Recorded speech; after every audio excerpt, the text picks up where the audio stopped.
ஒரு மனுஷன் எதையாவது பண்ணி முன்னுக்கு வரலாம்னு பார்த்தா கால் வைக்கிற இடமெல்லாம் கண்ணி விடி வைக்கிறாங்களே. என்ன பாக்குறீங்க? அங்க ஒருத்தனை கட்டி போட்டு வச்சிருக்கேன்னு பாக்குறீங்களா? அவன் என்ன தப்பு செஞ்சான்னு இன்னும் கொஞ்ச நேரத்துல உங்களுக்கு தெரியும். நீங்க உள்ள வாங்க. சொல்லுங்க, இவன் உங்களுக்கு என்ன பண்ணுனா? சார் இவ யார் தெரியுமா? என் தாய் மாமன் மகன் சார். ஆனா இவ என்ன பண்ண தெரியுமா உங்களுக்கு? நான் ஒரு யூடியூப் சேனல் எடுத்து நான் பண்ணிக்கிட்டு இருந்தேன். அந்த சேனல்ல கமாண்ட்ல தவறான வார்த்தைகளை விட்டதுனால என் வாழ்க்கையே சீரழிஞ்சு போச்சு. இதுக்கு அவனை நீங்க என்ன பண்ணலாம்னு நினைக்கிறீங்க? நீங்க என்ன தண்டனை வேணா அவனுக்கு கொடுங்க, அதை நான் ஏத்துக்கிறேன் பரிபூர்ணமா. சரி, நீங்க இந்த பக்கம் வாங்க. இந்த மாதிரி கமெண்ட்ஸ் பண்றது நான் தப்புன்னு சொல்லல. கமெண்ட்ஸ் பண்றது நல்ல விஷயம்தான்.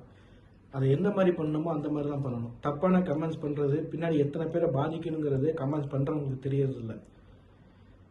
நல்ல நல்ல விஷயங்களை மட்டும்தான் கமெண்ட்ஸ்ல வைக்கணும்.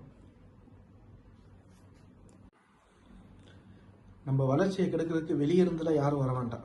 நம்ம சொந்தக்காரங்களே போதும். நம்ம வளர்றதை கெடுக்கிறதுக்குன்னா அவங்க இருப்பாங்க. ஒருத்தர் 4 காசு சம்பாதிக்கிறான் அப்படின்னா அந்த 4 காசு அவன் எப்படி சம்பாதிக்கிறான்னு அவங்க பாக்குறது இல்லை. நம்மளோட பெருசா வளர்ந்துடலாம் தான் அப்படின்னு தான் பாக்குறாங்க. இவன் இப்ப வளர்ந்துட்டானா நாளைக்கு நம்ம கிட்ட கை கட்டி நிக்க மாட்டானா அப்படின்னு தான் யோசிக்கிறாங்க. அவன் ஏதாச்சும் ஒண்ணு பண்ணி முன்னுக்கு வரணும்னு நினைச்சாலும் அதை கெடுக்கணும்னு தான் பார்ப்பாங்க. தன்னை சுத்தி இருக்கவங்க நல்லது பண்ணணும்னு நினைச்சாலும் தான் கூட பிறந்தவங்களோ தான் அண்ணன் தம்பியோ இல்லை தான் அத்தை மாமாவோ யாரா இருந்தாலும் இவங்க வளரக்கூடாது அப்படின்னு தான் நினைப்பாங்க.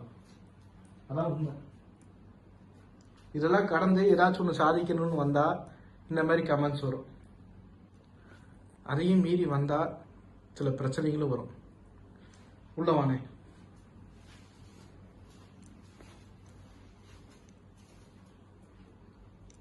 உட்கார். இவனுக்கு இந்த நியூமேன் கொடுக்குற தண்டனை பாருங்க.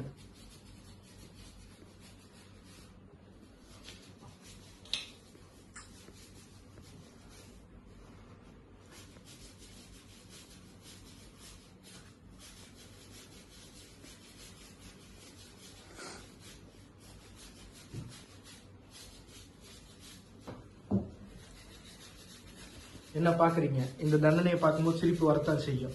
ஆனா வாயில கம்மு ஒட்டிக்கிட்டு கம் டேப் ஒட்டிட்டு இந்த மாதிரி பண்ணும்போது தான் அவனால் சிரிக்க முடியாதுங்கிறப்ப அந்த வலி என்னங்கிற அது அவனுக்கு தான் தெரியும்.